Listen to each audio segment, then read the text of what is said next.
अस्सलाम वालेकुम प्यारे बच्चों। आज के इस वीडियो में हम देखेंगे फीसागोरस का मसला। फीसागोरस के मसले का बयान इस तरह से है कि कायमतुज़्ज़ाविया मुसल्लस में वितर का मुरब्बा बाकी मानदा दो अज़ला के मुरब्बों के मजमूए के बराबर होता है। अब यहाँ पर कायमतुज़्ज़ाविया मुसल्लस दिया हुआ है, हमें लेना पड़ेगा। सिर्फ एग्जाम के अंदर जो सवाल होगा वो इस तरह से कि साबित कीजिए कि कायमतुज़्ज़ाविया मुसल्लस में वितर का मुरब्बा बाकी मानदा दो अज़ला के मुरब्बों के मजमूए के बराबर होता है। ये साबित करना है, ठीक है। तो सबसे पहले हमको लिखना होगा दिया हुआ है। दिया हुआ में हमें क्या लगेगा, तो कि कायमतुज़्ज़ाविया मुसल्लस लगेगा, इसलिए हमें कायमतुज़्ज़ाविया मुसल्लस लेंगे। मुसल्लस पी क्यू आर, ये कायमतुज़्ज़ाविया मुसल्लस लिए जिसमें जाविया पी क्यू आर बराबर कितना दिया हुआ है, 90 दर्जे दिया हुआ है। और हमें साबित करना है कि वितर का मुरब्बा, अब कल मैंने आप लोगों को बताया था कल के वीडियो में कि जो कायमा रास होगी कायमतुज़्ज़ाविया मुसल्लस में, जो कायमा रास होगी उसके सामने का जिला ये वितर कहलाता है, बराबर है। तो ये मुसल्लस में पी आर ये वितर होगा, तो वितर का मुरब्बा बराबर एक जिले की दूसरी कुवत यानी पी क्यू की दूसरी कुवत जमा दूसरे जिले की दूसरी कुवत यानी क्यू आर की दूसरी कुवत। ये हमें क्या करना है, साबित करना है। आसान है बिल्कुल, कल का जिसको वीडियो समझ में आ गया होगा उसके लिए ये एकदम आसान बात है, ठीक है। अमल करेंगे हम लोग। क्या अमल करना है, तो कायमा रास से यानी रास क्यू से वितर पी आर पर एक उमूद खींचेंगे क्यू एस। तो कता क्यू एस ये उमूद है वितर पी आर पर, इस तरह खींचेंगे कि P dash S dash R यानी ये तीनों नुकात क्या हो जाएंगे, हम खती हो जाएंगे, ठीक है। अब इसका सबूत देखेंगे हम लोग कि किस तरह से इसको साबित करना है। ये तमाम चीजें दिया हुआ है, इसे लेके आपको पूरा लिखना है, ध्यान रहे, ठीक है। तो इस तरह से लिखेंगे कि मुसल्लस पी क्यू आर में, मुसल्लस पी क्यू आर में जो दिया हुआ है वही लिखेंगे हम लोग। जाविया पी क्यू आर, जाविया पी क्यू आर बराबर 90 दर्जे। और एक काम किया हमने कि क्यू एस ये उमूद है किस पर, पी आर पर, ठीक है। तो यहां पर हम क्या हो गया कि पी आर पर उमूद खींचने की वजह से मुसल्लस के दो हिस्से हो गए, दो कायमतुज़्ज़ाविया मुसल्लस में वो क्या हो गया, तकसीम हो गया। तो वो दोनों मुसल्लस असल मुसल्लस के क्या होते, मुशाबा होते। कल कायमतुज़्ज़ाविया मुसल्लस की मुतशाबिहत के ताल्लुक से हमने मालूमात हासिल किए थे कि इस तरह से अगर हमने कायमा रास से वितर पर उमूद खींचे तो हासिल होने वाले दोनों कायमतुज़्ज़ाविया मुसल्लस असल मुसल्लस के मुशाबा होते हैं और दोनों एक दूसरे के भी क्या होते, मुशाबा होते हैं। इसलिए अब हम लिखेंगे मुसल्लस पी क्यू आर, मुसल्लस पी क्यू आर ये मुशाबा होगा एक से एक की मुताबिकत का यहां पर ध्यान रखना है तुम्हें, ठीक है। पहला ओरिजिनल मुसल्लस लिखा मैंने, मुसल्लस पी क्यू आर। अब मेरे को ऊपर का मुसल्लस लिखना है, मुसल्लस है ना, तो उसका नाम लिखूंगा मैं। अब पहले मुसल्लस में रास पी और छोटे मुसल्लस में रास पी ये मुश्तरिक रास है, तो दूसरे मुसल्लस का नाम भी कहां से शुरू होगा, पी से ही शुरू होगा। उसके बाद में क्यू लिया था असल मुसल्लस में जो कि कायमा रास है, तो ऊपर वाले मुसल्लस में कायमा रास कौन सी है, एस है, तो वो आएगा एस। और तीसरी बची हुई रास वो आएगी क्यू, ठीक है। फिर वो मुशाबा होगा। अब तीसरा मुसल्लस यानी नीचे का मुसल्लस लिखना है मुझे, फिर उसका मुआवजना हम असल मुसल्लस से करेंगे। तो असल मुसल्लस और ये नीचे वाला मुसल्लस, इन दोनों के अंदर रास आर जो है ये मुश्तरिक है, और रास आर यहाँ पर आखिर में आ रही है तो वो आएगी आखिर में आर यहाँ पर, ठीक है। उससे पहले कायमा रास है क्यू, उससे पहले कायमा रास आएगी एस, और बची हुई तीसरी रास मुसल्लस की वो आएगी क्यू एस आर। ये आपको अगर लिखने के लिए जिसको आ गया, जिसको समझ में आ गया, उसके लिए ये फीसागोरस का मसला कुछ भी नहीं है, समझ में आया। तो ये मेन है, ठीक है। इसको वजह लिखेंगे हम लोग, कायमतुज़्ज़ाविया मुसल्लस की मुतशाबिहत, कायमतुज़्ज़ाविया मुसल्लस की, कायमतुज़्ज़ाविया मुसल्लस की मुतशाबिहत, उसकी बिना पर जो है इस तरह से ये तीनों मुसल्लस क्या होंगे, मुशाबा होंगे। और ये हम कल पढ़ चुके हैं, बात समझ में आ गई। अब उसमें से हमको एक एक जोड़ी लेना है, जैसे पी क्यू आर और यहां पर लेना है पी एस क्यू, है ना। इसलिए मुसल्लस पी क्यू आर ये मुशाबा होगा मुसल्लस पी एस क्यू के, ठीक है। अब इसके अंदर अगर देखेंगे तो एक जिला तुमको मुश्तरिक नजर आ रहा, और वो कौन सा जिला मुश्तरिक नजर आ रहा, देखो पी क्यू इधर भी है और इधर भी है कि नहीं। और हमें मालूम है कि अगर दो मुसल्लस मुशाबा है तो उनके नजीरी जिले कैसे होंगे, तनासुब में होंगे। कैसे होंगे, तनासुब में होंगे। तो वो तनासुब लेना हमें, तो तनासुब कैसे आएगा, वो पी क्यू, अगर यहां से मैंने पहले दो हरफ लिया तो यहां के पहले दो हरफ लूंगा, पी क्यू बटे पी एस बराबर। अब दूसरे मुसल्लस का पहला और तीसरा हरफ लेना है, तो वैसे ही पहले मुसल्लस का मैं पहले तीसरा हरफ लूंगा, तो वो हो जाएगा पी आर बटे पी क्यू, ठीक है। इसको वजह लिख सकते हैं आप लोग, मुशाबा मुसल्लसों के नजीरी अजला, ठीक है। तिरछा जरब करेंगे तो पी क्यू जरब पी क्यू बराबर पी आर जरब पी एस, और इसलिए पी क्यू की दूसरी कुवत बराबर पी आर जरब पी एस। बोलो क्या दिक्कत है इसके अंदर, ये समझ में आ गई। इसको देंगे हम मसावत नंबर 1, ठीक है। अब इसी तरह इसी तरह क्या करेंगे हम लोग, दूसरी जोड़ी लेंगे, यानी मुसल्लस पी क्यू आर वो है वैसे रहेगा, असल मुसल्लस अपना है वैसे ही रहेगा, बराबर है ना। और उसके बाद में हम तीसरा मुसल्लस लेंगे, मुसल्लस क्यू एस आर, तीसरा मुसल्लस लेंगे।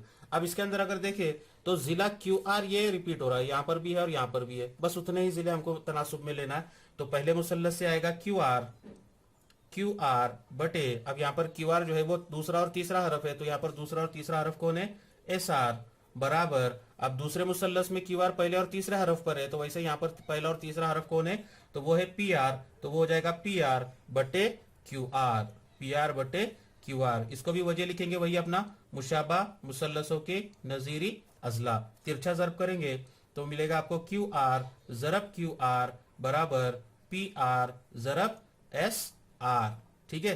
तो क्यू आर जरब क्यू आर क्या हो जाएगा, ये क्यू आर की दूसरी कुवत बराबर पी आर जमा एस आर, इसको नंबर देंगे नंबर 2।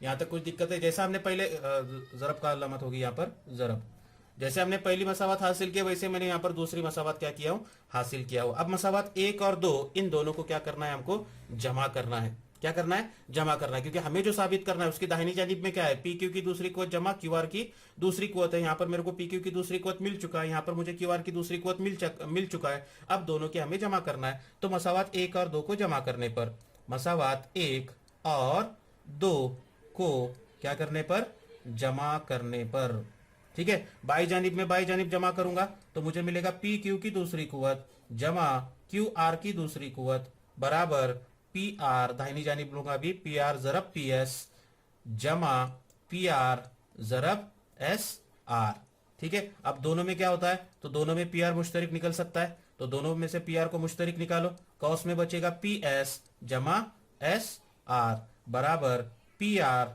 कौस में, अब पी एस जमा एस आर शक्ल में देखेंगे, पी एस कता पी एस में एस आर को जमा करेंगे तो क्या मिलेगा, मुझे पूरा पी आर मिलेगा, तो मिलेगा पी आर जरब पी आर, यानी क्या हो जाएगा, ये पी आर की दूसरी कुवत, और इसलिए पी आर की दूसरी कुवत बराबर पी क्यू की दूसरी कुवत जमा क्यू आर की दूसरी कुवत। यहां पर ये फिसागोरस का मसला क्या हो गया, साबित हो गया। बोलो इसके अंदर क्या दिक्कत है, किसी को है कोई डाउट इसमें? तो इस तरह से जो है ये फिसागोरस का मसला क्या करना है, हमें साबित करना है। इंपॉर्टेंट मसला है, एग्जाम के अंदर पूछा जाता है, एकदम आसान तरीके से जो है मैंने आप लोगों के सामने यहाँ पर क्या किया, उसको पेश कर दिया हूं, ठीक है। अब उसके बाद में अगला जो नुक्ता है वो है फिसागोरस के आदादे सलासा, फिसागोरस के आदादे सलासा, फिसागोरस के आदादे सलासा।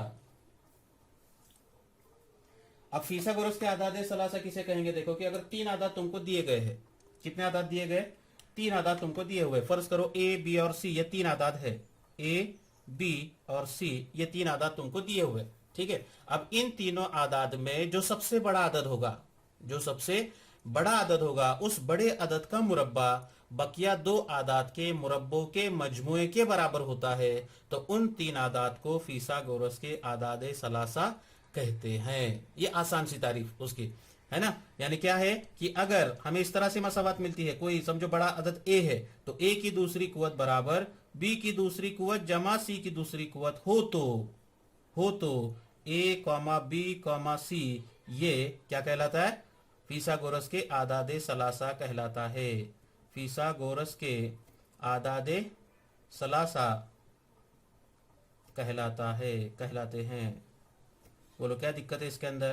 तो इस तरह से जो है ये फिसागोरस के आदादे सलासा की तारीफ है कि 3 आदाद दिए गए होंगे, उसमें सबसे बड़ा आदद जो होगा उसका हमें मुरब्बा लेना है। पहले सबसे बड़े आदद का क्या करना है, मुरब्बा लेना है, और अगर बड़े आदद का मुरब्बा ये बकिया 2 आदाद के मुरब्बों के मजमुए के बराबर हो गया तो उन तीनों आदाद को फिसागोरस के क्या कहेंगे, आदादे सलासा कहेंगे। अब इसका इस्तेमाल करके मशकी सेट 2.1 में की कल कुल 2-3 मिसालें मैंने हल किया था, देखो ठीक है, कुछ होमवर्क भी दिया था आप लोगों को, उम्मीद है आप लोगों ने किए होंगे। अब हम देखेंगे बकिया मिसालें, मशकी सेट 2.1 उसकी कुछ मिसालें देखेंगे, मशकी सेट 2.1, ठीक है। मिसाल इस तरह से है कि दर्जेल आदादे सलासा में फिसागोरस के आदादे सलासा मालूम कीजिए। अब यहाँ पर 3 आदाद दिए हुए तुमको, 3, 4 और 5, है ना। तो अब इन तीन आदाद में क्या करना है हमें, तो सबसे बड़े आदद का मुरब्बा लेना है पहले, ठीक है। तो बड़े आदद का मुरब्बा, इसका हल इस तरह से लेंगे। यहाँ क्या होगा, 5 का मुरब्बा, बड़ा आदद 5 है उसका मुरब्बा लेंगे, 5 का मुरब्बा कितना आएगा, 25 होगा। और उसके बाद में बकिया दो आदाद के मुरब्बों का मजमुआ, यानी 3 की दूसरी कुवत जमा 4 की दूसरी कुवत बराबर 9 जमा 4 का मुरब्बा 16 बराबर 16 जमा 9 कितना होगा, ये 25, है ना। अब ये 25 और पहले बड़े आदद के मुरब्बे का मुरब्बा 25 दोनों मसावी आदाद आ गए।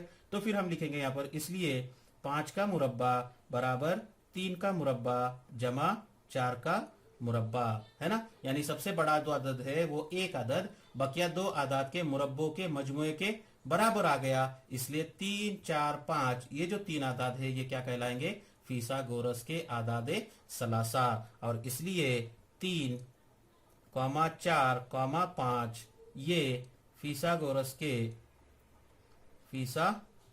के आदादे सलासा है, आदादे सलासा है। बोलो क्या दिक्कत है इसके अंदर, कर सकते हैं आप ये मिसाल को। इस तरह से जो है ये मिसाल को क्या करना था, हल करना है। और एक मिसाल मैं आप लोगों के सामने पेश करूं इस तरह से 4, 9 और 12, 4, 9 और 12, ठीक है। तरीका वही होगा इसका कि सबसे पहले बड़े आदद का मुरब्बा लेंगे हम लोग, 12 पहला बड़ा आदद है उसका मुरब्बा लेंगे, तो 12 का मुरब्बा कितना होता है, 144 होता है। अब उसके बाद में बकिया दो आदाद के मुरब्बों का मजमुआ लेना है, तो वो होगा 4 का मुरब्बा जमा 9 का मुरब्बा बराबर 4 का मुरब्बा कितना 16 और 9 का मुरब्बा कितना 81, बराबर है। दोनों की जमा करेंगे तो इकाई के हिस्से में इकाई का हिस्सा जमा करो, 6 और 1 7 और 8 और 1 9, 97 आ गया, बराबर है। अब ये दोनों आदाद मसावी है क्या, नहीं है, तो लिखेंगे वहां पर, इसलिए 12 का मुरब्बा ये मसावी नहीं है किसके, 4 की दूसरी कुवत जमा 9 की दूसरी कुवत के, है कि वो मसावी नहीं है। इसलिए फिर लिखेंगे वहां पर कि 4, 9, 12 ये आदाद फीसागोरस के आदादे सलासा नहीं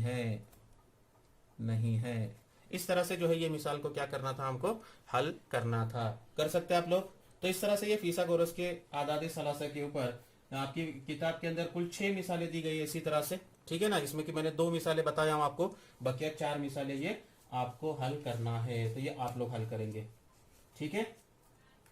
अब उसके बाद में अगली मिसाल देखेंगे हम लोग, जैसे कि एक मुस्ततील की लंबाई 35 सम और चौड़ाई 12 सम है, तो उस मुस्ततील के वितर की लंबाई मालूम कीजिए। शक्ल इस तरह से दी गई तुम्हारी किताब में, ABCD ये एक मुस्ततील है जिसमें लंबाई दी गई है 35 सम और चौड़ाई दी गई है 12 सम, तो उसके वितर की लंबाई, वितर किसे कहेंगे, तो मुस्ततील के जो मुकाबिल की रासेन होंगी उनको जोड़ने वाला कता, ये मुस्ततील का क्या कहलाता है, वितर कहलाता है, ठीक है। तो हमें वो वितर की लंबाई मालूम करना है। तो इसका हल इस तरह से लेंगे कि कायमतु जाविया मुसल्लस BCD में, इस तरह से लेंगे, कायमतु जाविया मुसल्लस BCD में जाविया C बराबर 90 दर्जे, जाविया C बराबर कितना है, 90 दर्जे। इसलिए फीसागोरस के मसले की बिना पर फीसागोरस के मसले की बिना पर मसला हमको मालूम है कि कायमा जाविया के सामने का जिला ये वितर कहलाता है, तो वितर की दूसरी कुवत यानी BD की दूसरी कुवत बराबर एक जिले की दूसरी कुवत यानी BC की दूसरी कुवत जमा दूसरे जिले की दूसरी कुवत यानी CD की दूसरी कुवत। उसमें कीमतें रखेंगे हम लोग, BC उसकी कीमत दी गई है 35, तो 35 की दूसरी कुवत जमा CD उसकी कीमत दी गई है 12, 12 की दूसरी कुवत बराबर। अब 35 का मुरब्बा मालूम करना है, तो यहाँ पर मैं आप लोगों के लिए एक शॉर्टकट इस तरह से बताऊं मुरब्बा मालूम करने का, कि अगर किसी आदत के इकाई के मकाम पर 5 आता है, इकाई के मकाम पर क्या होता है, 5 आता है, तो उसका मुरब्बा हम कैसे मालूम करें, शॉर्टकट में, जबानी, है ना, बिल्कुल आसान तरीका है। अगर 35 का हमें मुरब्बा मालूम करना है, तो इकाई के मकाम पर 5 है, तो दहाई का हिस्सा देखो 3 है, बराबर है। 3 के बाद वाला आदत कौन सा आता है, 3 के बाद आता है 4, बराबर है ना। तो 3 और 4 इन दोनों के हसीले जरब करो, 3 ज़रब 4 3 चौक 12 हो जाएगा, ठीक है। और उसके बाद में 5 का मुरब्बा 25 उसके आगे जोड़ दो, तो 1225 ये किसका मुरब्बा हो गया, 35 का मुरब्बा हो गया। इसी तरह से आप लोग 15 का, 25 का, 45, 55, 65 जो आदात के इकाई के मकाम पे 5 आए उसका मुरब्बा इस तरह से जबानी मुश्किल से 5 सेकंड के अंदर मालूम कर सकते हैं आप लोग। ठीक है ना, जमा, ठीक है। अब 12 का मुरब्बा होगा 144। आप लोगों को मेरा मशवरा होगा कि आप लोग क्या करें कि 30 तक के मुरब्बे याद कर ले। कहां तक के? 30 तक के, क्योंकि इस सबक में ज्यादा मुरब्बों का इस्तेमाल होता है। दूसरा एक शॉर्टकट तरीका है मुरब्बा मालूम करने का, दो हिस्से आदात का मुरब्बा मालूम करने का। जब वो मिसाल आएगी तो मैं उसका वो तरीका जो है आप लोगों के सामने पेश करूंगा। अब यहाँ पर मैंने एक उसूल आप लोगों के सामने पेश कर दिया हूं, ठीक है। अब ये दोनों की जमा करो तो कितना आएगा? ये 5 और 4 9, 4 और 2 6, 2 और 1 3 और 1 का 1, ठीक है। 1369 ये कीमत हो गई बी डी के दूसरी कुवत की। अब हमें बी डी की कीमत मालूम करना है, इसलिए बी डी बराबर जजर में 1369, ठीक है। किस वजह, किस बिना पर? तो जजरुल मुरब्बा लेने की बिना पर, जजरुल मुरब्बा लेने पर, क्योंकि मुरब्बा हटाना है। जब भी हमें मुरब्बा हटाना होगा तो जजरुल मुरब्बा लिया जाता है। अब 1369 ऐसा आदद मालूम करना है जिसका मुरब्बा लेंगे तो 1369 आता है, वो आदद हमें मालूम करना होगा, ठीक है। अब वो आदत कैसा मालूम करेंगे? एक तो उसको तकसीमी तरीका है जो 8वीं जमात में है ना, अक्सर बच्चे भूल जाते हैं उस तरीके को। यहाँ पर दूसरा तरीका मैं आप लोगों के सामने इस तरह से पेश करूंगा कि आप लोगों को इसके तो मुरब्बे मालूम होंगे। किसका मुरब्बा? एक तो 10 का मुरब्बा, 10 का मुरब्बा होता है 100, 20 का मुरब्बा वो होता है 400, 30 का मुरब्बा वो होता है 900, बराबर है। और 40 का मुरब्बा कितना होगा? 40 का मुरब्बा होगा 1600, बराबर है। इसका मतलब, और यहाँ पर जो अदद दिया हुआ है वो है 1369 यानी 1369 है, और यहाँ पर 40 का मुरब्बा 1600 और 30 का मुरब्बा 900। इन दोनों आदाद के दरमियान का अदद है 1369, 900 और 1600 के दरमियान का। इसका मतलब 1369 का जो जजरुल मुरब्बा होगा वो 41 से 39 के दरमियान वाला कोई तो आदद होगा, बराबर है ना। फिर 31 से 39 के दरमियान वाला कोई तो आदद होगा। अब 31, 32, 33, 34, 35, अब कौन सा आदद हो सकता है? तो हम देखेंगे इकाई का हिस्सा। कौन सा हिस्सा देखेंगे? इकाई का हिस्सा। अब 31 से लेके 39 है क्या नहीं, 31 से लेके 39 इनके इकाई के हिस्से पर अगर देखेंगे तो हिस्से कौन से आते हैं? 1 2 3 4 5 6 7 8 9 ऐसे हिस्से आएंगे। फिर इन हिस्सों के मुरब्बे में किस आदद के मुरब्बे में इकाई के मकाम पे 9 आता है वो चेक करेंगे हम लोग, बराबर है। जैसे 1 का मुरब्बा 1, 2 का मुरब्बा 4, 3 का मुरब्बा 9, बराबर है। यानी एक तो आदत 33 हो सकता है, बराबर है क्या। और दूसरा आदत कौन सा हो सकता है? फिर 4 का मुरब्बा 16 लेंगे तो इकाई के मकाम पे 6 आता है। 5 का मुरब्बा 25 बोले तो 5 आता है। 6 का मुरब्बा 36, 7 का मुरब्बा 49, बराबर है। तो 37 एक आदत है जिसके मुरब्बे में इकाई के मकाम पे कितना आता है? 9 आता है। तो इन दो आदाद में से एक आदत जो है ये 1369 हो सकता है। दोनों में से कोई तो एक आदद हो सकता है, ठीक है ना। तो अब देखेंगे हम लोग मालूम करेंगे मुरब्बे, दोनों के मुरब्बे मालूम करते, ठीक है। अब यहां पर मैं आप लोगों को शॉर्टकट तरीका बता दूं कि 33 का मुरब्बा मालूम करना है, यानी कोई भी दो हिस्से आदत का मुरब्बा मालूम करना है। थोड़ा सा गौर करेंगे आप लोग इसको और याद रखेंगे, ठीक है। सबसे पहले हम इकाई के हिस्से का मुरब्बा लेंगे। किसका मुरब्बा लेंगे? इकाई के हिस्से का। इकाई का हिस्सा यहाँ पर 3 है, उसका मुरब्बा लेंगे तो 3 का मुरब्बा कितना आता है? 9 आता है, ठीक है। अब उसके बाद में क्या करना है हमें? तो दोनों हिस्सों की जरब लेना है। 3 को 3 से जरब करो, 3 तिया 9 होता है, बराबर है। 9 का डबल कर दो, दुगना कर दो उसका। 9 का डबल कितना होगा? 18, 18 के 8 हो गए, हासिल आया 1, ठीक है। अब उसके बाद में ढाई का जो हिस्सा है उसका मुरब्बा ले लो, तो 3 का मुरब्बा 9, 9 में 1 जमा करेंगे तो कितना आएगा? 10। तो 1089 ये जो है ये 33 का क्या हो गया? मुरब्बा हुआ। बात समझ में आ गई? अगर नहीं समझ में आई तो वापस से आप लोग इस वीडियो को रिवाइंड करो और वापस से उसको देख लो, ठीक है। अब उसके बाद दूसरे में 37 का मुरब्बा मालूम करते, इसमें भी हम क्या करेंगे? वही अमल, इकाई के हिस्से का मुरब्बा लेंगे। इकाई का हिस्सा 7 है और 10 तक के मुरब्बे तो सबको याद होते ना। हाँ, तो 7 का मुरब्बा 49, 49 के 9, हासिल आए 4। अब पहले इसमें हासिल नहीं गया था, यहाँ पर हासिल गया है, ठीक है ना। इतना ध्यान में रखो। अब ये दोनों आदात की हासिलें जरब करेंगे। 3 को 7 से जरब करना है, 7 तिया 21, 21 का डबल करो। 21 का डबल कितना? 42, और ये 42 में 4 को जमा करो। 42 और 4 46, 46 के 6, हासिल आया फिर 4, और फिर 3 का मुरब्बा 9, 9 में ये 4 को जमा करो, तो 9 जमा 4 कितना हो जाएंगे? 13, 1369 आ गया बराबर। तो ये किसका मुरब्बा है? तो 37 का मुरब्बा है। और इसलिए जवाब लिखेंगे यहां पर आखिर में, इसलिए उस मुस्ततील के वितर की लंबाई कितनी होगी? 37 सम होगी। बोलो क्या दिक्कत है इस मिसाल में? तो इस तरह से जो है ये मिसाल क्या करना था हमको? हल करनी थी। उम्मीद है आप लोगों को ये मिसाल समझ में आ गई होगी। बोलो, डाउट है कुछ इसके अंदर? नहीं? ओके।